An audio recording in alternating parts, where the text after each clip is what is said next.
There's something most people fundamentally misunderstand about silence. They see someone sitting quietly at a dinner table, someone who doesn't jump into every conversation, someone who seems content just observing, and they make an assumption. They think that person isn't engaged, that they're not interested, that maybe there's just not much going on beneath the surface. But here's the thing nobody talks about.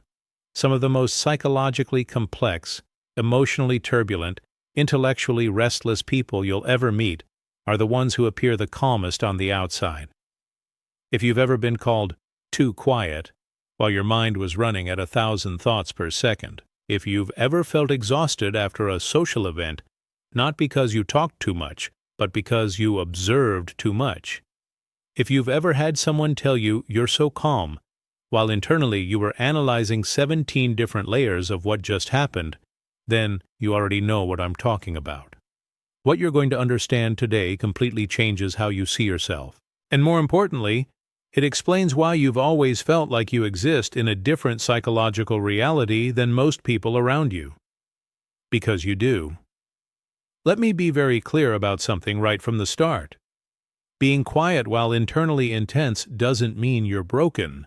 It doesn't mean you're socially anxious, although those things can coexist. It doesn't mean you're repressed or that you need to open up more or that you're somehow failing at being human. Most people operate under this assumption that external expression directly correlates with internal experience. That if you're not constantly verbalizing your thoughts, you must not be thinking much. That if you're not visibly emotional, you must not be feeling deeply. This is fundamentally wrong, and neuroscience has known this for decades.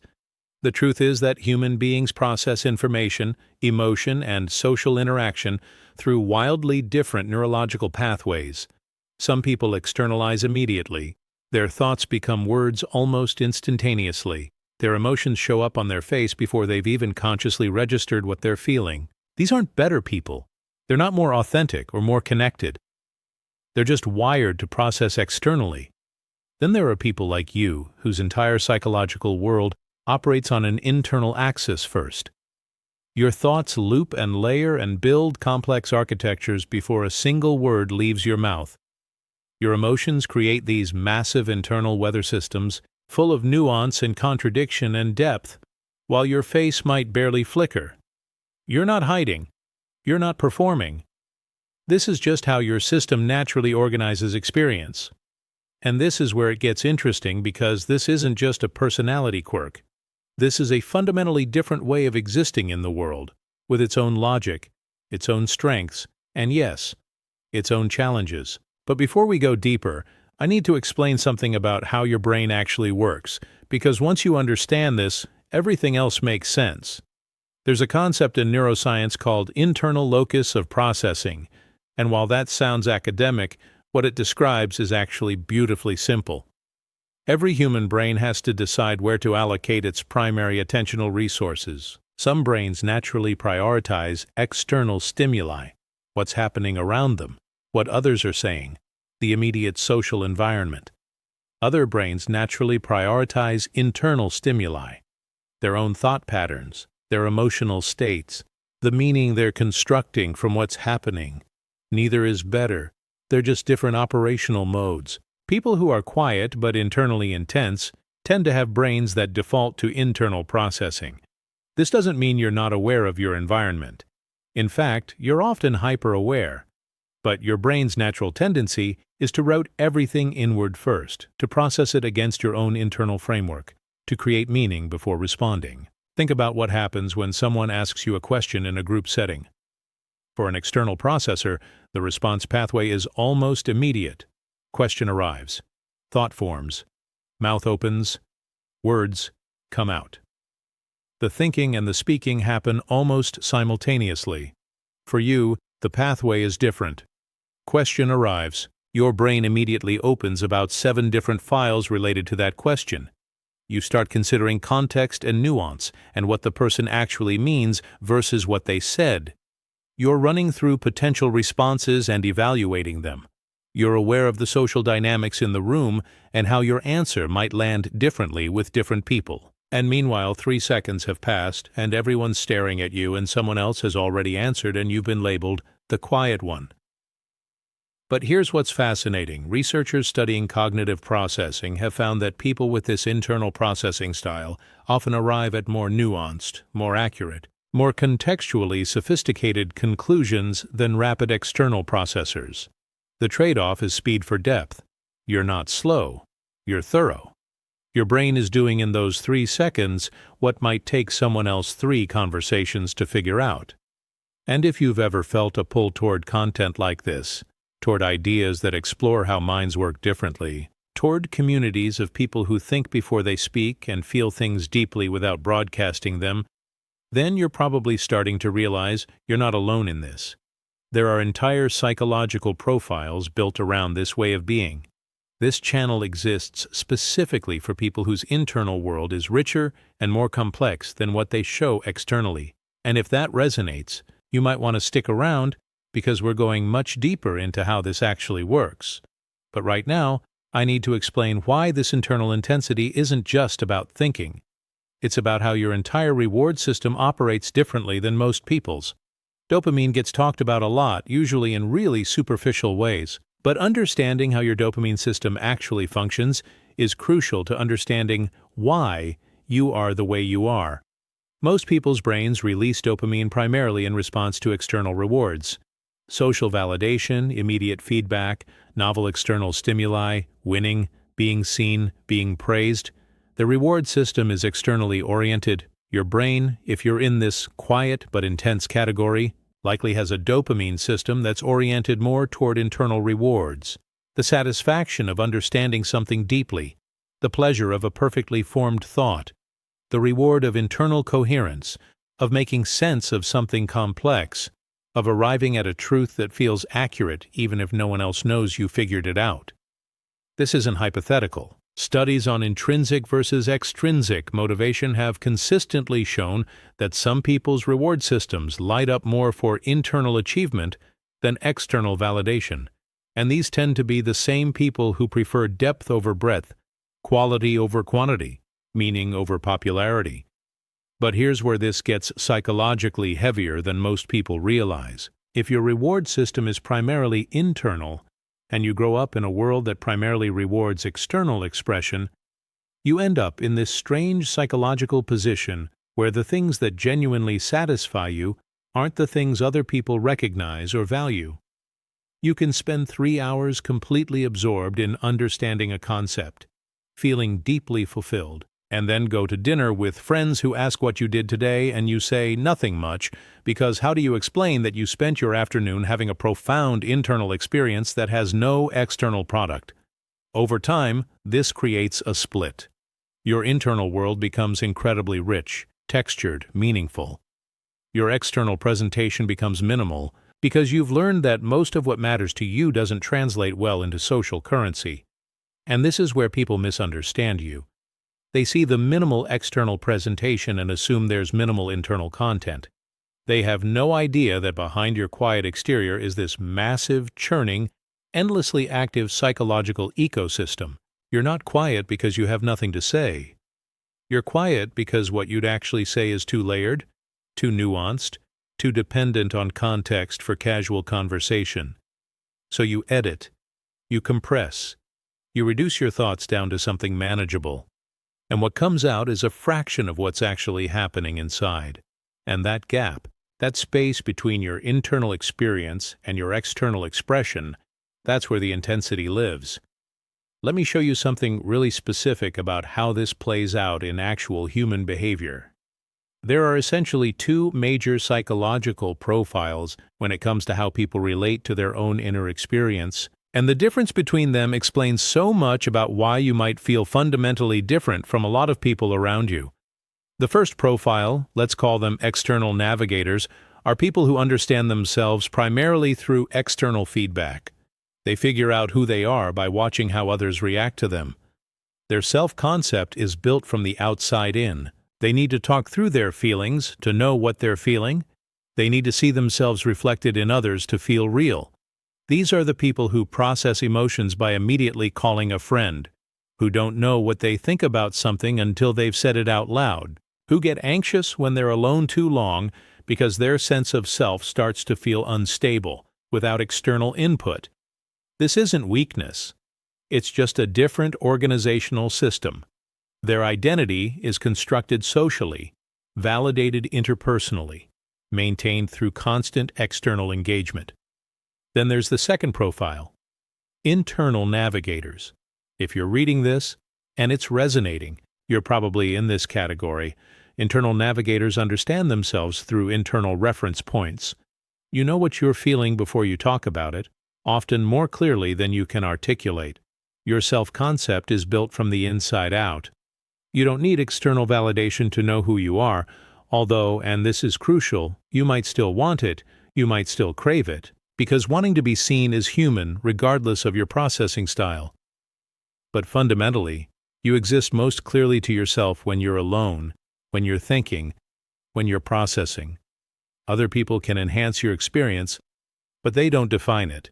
You probably process emotions internally first, sometimes for hours or days, before you ever mention them to anyone. You might have full conversations in your head, working through multiple perspectives, long before you say a single word out loud. You can spend extended periods alone without your sense of self dissolving, because your internal world is stable enough to sustain you. And here's what's psychologically fascinating. These two profiles often completely misunderstand each other. External navigators look at internal navigators and think they're distant, closed off, maybe even cold, because they're not constantly externalizing. They don't understand that beneath that quiet surface is a level of internal engagement they can't even imagine. Internal navigators look at external navigators and sometimes think they're superficial or needy or performative, not realizing that for those people, external processing isn't performance. It's genuine cognitive function. Neither is right. They're just different. But if you're an internal navigator living in a world that's structurally built for external navigators, you're going to feel like you're constantly translating yourself, constantly compressing your experience to fit into social formats that weren't designed for how you actually think and feel. And that's exhausting in a very specific way. Now we need to talk about empathy, because this is where things get really interesting and where a lot of people who are quiet but internally intense start to realize why they feel so different. There's this cultural assumption that empathy is one thing, a single capacity that you either have or don't have. But psychological research shows that empathy actually operates on multiple distinct axes, and different people allocate their empathetic capacity in radically different ways. Some people have what's called broad empathy. They feel a little bit for everyone. They can connect quickly with strangers, feel moved by headlines about people they'll never meet, maintain a wide net of concern that's distributed across many people and causes. This is often what we culturally reward and recognize as being empathetic. Then there are people with deep empathy. Fewer connections, but each one goes much deeper. These are people who might seem detached from most of humanity, but will feel your pain so intensely, so completely, if you're one of the few people they're actually close to, that it's almost destabilizing. If you're quiet but internally intense, you very likely operate with deep empathy. You don't feel a little bit for everyone. You feel enormously for a few people. Your emotional bandwidth is allocated to depth, not breadth. This means you might seem cold to acquaintances while being overwhelming in your care for close friends. You might not react much to distant suffering, but be completely devastated by the pain of someone you actually know. This isn't selfishness, it's just a different distribution model. But here's where this connects to your internal intensity. When you feel something deeply for someone, it doesn't necessarily show on your face or in immediate action. It processes internally first. You might absorb someone else's pain completely, run it through your entire internal system, understand it from 7 different angles, feel it merge with your own experiences, and never say a word because by the time you've finished processing it internally, the conversation has moved on. So people think you don't care, when in reality you cared so much that it took you 5 minutes just to metabolize what they said. This also connects to something deeper about identity and self-esteem. People who are externally oriented often build their self-worth through social validation. They feel good about themselves when others affirm them. They measure their value through external metrics, likes, compliments, recognition, status. People who are internally oriented build their self-worth through internal coherence. You feel good about yourself when your actions align with your values, when you understand something clearly, when your internal world makes sense. External validation is nice, but it doesn't fundamentally change how you see yourself. This makes you more stable in some ways and more vulnerable in others. You're less shaken by criticism because your self-concept isn't primarily external, but you're also more vulnerable to internal collapse, to those moments when your internal framework doesn't make sense anymore, when you can't figure something out, when your own mind becomes incoherent to you. For external navigators, an identity crisis looks like social rejection or loss of status. For internal navigators, an identity crisis looks like losing your ability to make sense of your own experience. And that's terrifying in a completely different way. We need to go back further now, because none of this happens in a vacuum. The way you process the world now, this quiet intensity, this internal richness, it has a history. Most people don't naturally develop this strong an internal orientation without a reason. And while there's certainly a genetic component, a baseline temperament you're born with, the intensity of your internal world is often shaped by early experiences that taught you, consciously or not, that your internal reality was safer, more reliable, or more interesting than your external one. For a lot of people who fit this profile, there's a history of being misunderstood. Maybe you were a kid who thought differently than your peers, who asked questions adults found uncomfortable, who noticed patterns others didn't see. Maybe you learned early that when you expressed what you were actually thinking, people looked at you strangely. So you learned to edit, to filter, to keep the interesting stuff inside. Or maybe you were sensitive in an environment that didn't value sensitivity. You felt things deeply while people around you moved quickly from emotion to emotion without much reflection. You learned that your emotional pace was different, that by the time you'd fully processed a feeling, everyone else had moved on. So you learned to process alone. Or maybe you experienced exclusion, not necessarily dramatic or traumatic, but just that repeated experience of not quite fitting, of being slightly outside whatever group you were in. And you learned that your own mind was more reliable company than most people. None of this is pathological. This is adaptation. Your brain looked at the environment it was in and made a very intelligent decision. Build a rich internal world that doesn't depend on external validation for its existence. Create a psychological home base that you can always return to, regardless of what's happening around you. This is actually a sophisticated defense mechanism, and it works beautifully for years, sometimes decades. But here's the thing that nobody tells you. When you build that kind of internal fortress, you become very good at being alone, very comfortable in your own mind, very capable of sustaining yourself psychologically without much external input. And that's powerful. That's a real strength. But it also means that connecting with others requires a deliberate act of translation, of externalizing what's naturally internal. And that can feel exhausting or even inauthentic. Not because you're being fake, but because you're having to convert your experience into a format that wasn't how it naturally occurred. You end up in this position where solitude feels easiest, but connection feels most meaningful. And you're constantly negotiating between those two needs. And this is why people who are quiet but internally intense often report feeling lonely even when they prefer being alone. Because what you actually want isn't constant social interaction. What you want is to be deeply understood by a few people without having to constantly translate yourself. You want someone who can sit in silence with you and know that the silence is full, not empty. You want someone who understands that when you finally do speak, you've already thought through 17 versions of what you're saying, and what comes out is the distilled essence, not the beginning. You want to be known as you actually are, not as you appear. And that's rare. That's incredibly rare. Let's talk about meaning, because this is where quiet intensity reveals its deepest purpose. Human beings need meaning to function psychologically. We need to feel like our existence matters, like we're part of something larger, like our life has coherence and direction. But different people construct meaning in fundamentally different ways. Some people find meaning through narrative, through being part of a story. They understand their life as a plot with characters and arcs and roles. They need to be seen as a protagonist in some larger tale. Their meaning comes from how their story looks to others, how they're remembered, what role they played. Other people find meaning through creation, through making things, building things, understanding things. Their meaning comes from what they contribute, what they figure out, what they leave behind. The process of creation itself is meaningful, regardless of audience. If you're quiet but internally intense, you probably operate more in the creation mode than the narrative mode. You're not trying to be the main character in everyone's story.